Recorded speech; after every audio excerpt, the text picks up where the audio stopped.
नमस्कार। अमन study point पर आप लोगों का हार्दिक स्वागत है। डेली मॉक टेस्ट सीरीज के अंतर्गत आज भी हम लोग पॉलिटी के कुछ महत्वपूर्ण प्रश्नों पर चर्चा करने वाले हैं। चलिए शुरुआत करते हैं। अंतर्राष्ट्रीय संधियों को भारत के किसी भाग या संपूर्ण भारत में लागू करने के लिए संसद कोई भी कानून बना सकती है, किसकी सहमति से? ये जो 4 ऑप्शन दिए गए हैं, आप इनको देखिए और इसका सही जवाब मुझे दीजिए। देखिए, अंतर्राष्ट्रीय संधियों को भारत के किसी भाग या संपूर्ण भारत में लागू कराने के उसके संसद के पास शक्ति होती है और ये संसद अपनी इस शक्ति का प्रयोग बिना किसी राज्य की सहमति से भी कर सकती है। यानी कोई ज़रूरी नहीं है कि अगर वो राज्य उसमें सहमत हो तभी संसद इसके बारे में कानून बना सकती है, ऐसी कोई बाध्यता नहीं है। संसद अपनी मर्जी से जब चाहे तब कानून बना सकती है, चाहे उस राज्य की सहमति हो या ना हो। ओके, अगला है, लोकसभा द्वारा विचारार्थ भेजे गए वित्त विधेयक को राज्यसभा अधिकतम इतने समय तक रोके रख सकती है। बताइए। देखिए, लोकसभा द्वारा जो प्रस्तावित वित्त विधेयक या धन विधेयक होता है, इसको जब ये लोकसभा में पारित हो जाता है, लोकसभा से पारित हो जाता है,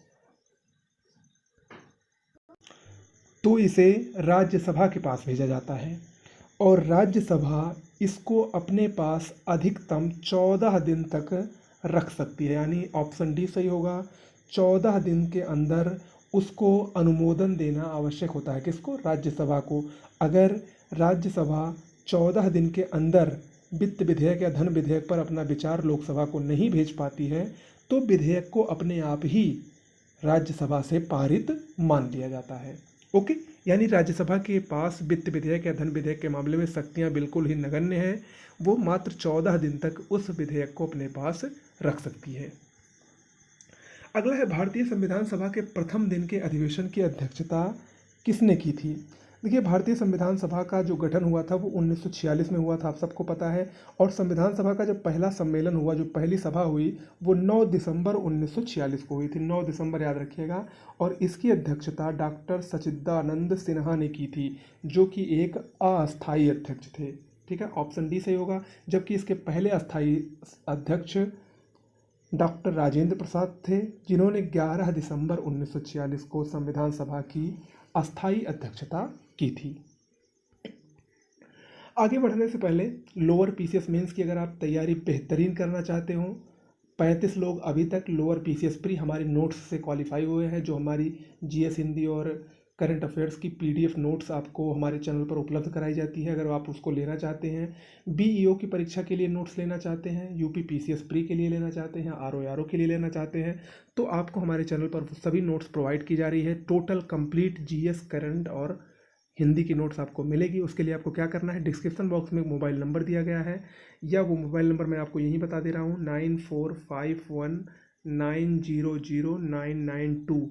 इस पर व्हाट्सएप या टेलीग्राम के जरिए मुझसे संपर्क करिए। सैम्पल नोट्स देखिए और अच्छा लगे तो उस नोट्स को तुरंत ले लीजिए। अच्छा क्या लगे, अगर आप ले लेंगे तो निश्चित रूप से आप सफलता पहली बार में ही पा जाएंगे।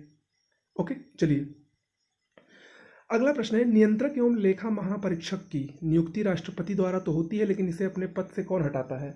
देखिए, नियंत्रक एवं महालेखा परीक्षक, ये संविधान के अनुच्छेद 148 में इसका वर्णन है। इसको इंग्लिश में कैग कहा जाता है, controller and auditor general of India.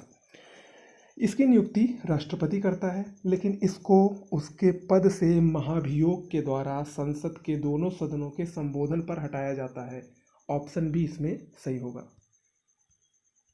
देखिए, नियंत्रक और महालेखा परीक्षक का कार्यकाल कितने समय होता है, कितने समय का होता है, कमेंट बॉक्स में लिखकर बताइए। मैंने कल ही आपको बताया था। अगला प्रश्न है आज का, लोकसभा के अध्यक्ष द्वारा आधिकारिक तौर पर एक राजनीतिक दल या राजनीतिक दलों के गठबंधन को विपक्ष की मान्यता देने हेतु कम से कम कितने सदस्यों का होना जरूरी है? देखिए, लोकसभा के अध्यक्ष के द्वारा आधिकारिक तौर पर एक राजनीतिक दल या राजनीतिक दलों के गठबंधन को विपक्ष की मान्यता देने के लिए कुल सदस्य संख्या का 1/10 होना जरूरी है विपक्षी दल के पास। यानी लोकसभा में अगर 550 सदस्य होते हैं तो लगभग मान के चलिए 50 से 55 सदस्यों का होना जरूरी है। तो यहाँ पर निकटतम 50 है, ऑप्शन ए यहाँ पर सही होगा। ठीक है, अगला है, इनमें से कौन राज्य के नीति निर्देशक सिद्धांतों में सम्मिलित नहीं है? चारों देखकर बताइए।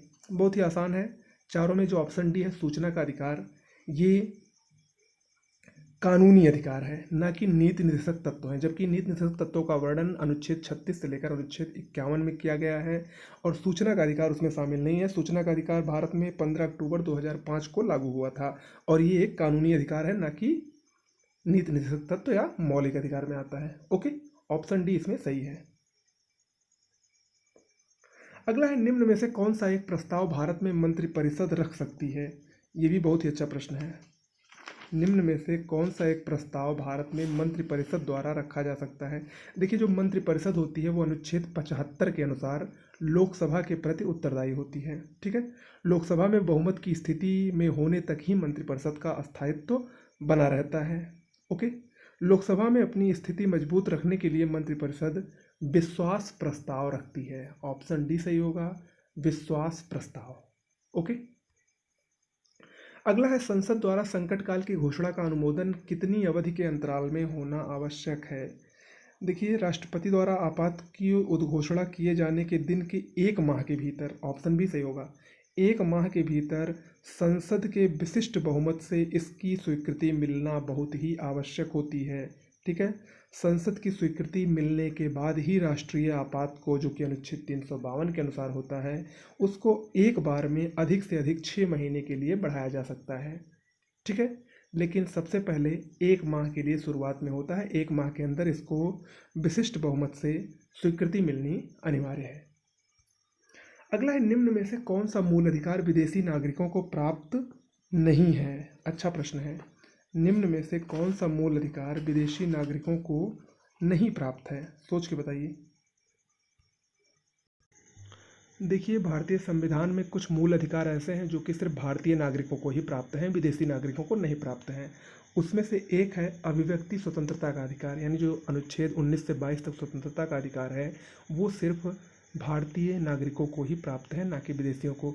देखिए, हम अगर बात करें मूल अधिकारों में तो अनुच्छेद 15, अनुच्छेद 16, अनुच्छेद 19, अनुच्छेद 29 और अनुच्छेद 30, ये 5 ऐसे अनुच्छेद हैं जिनके अधिकार सिर्फ भारतीय नागरिकों को प्राप्त है, ना कि विदेशी नागरिकों को।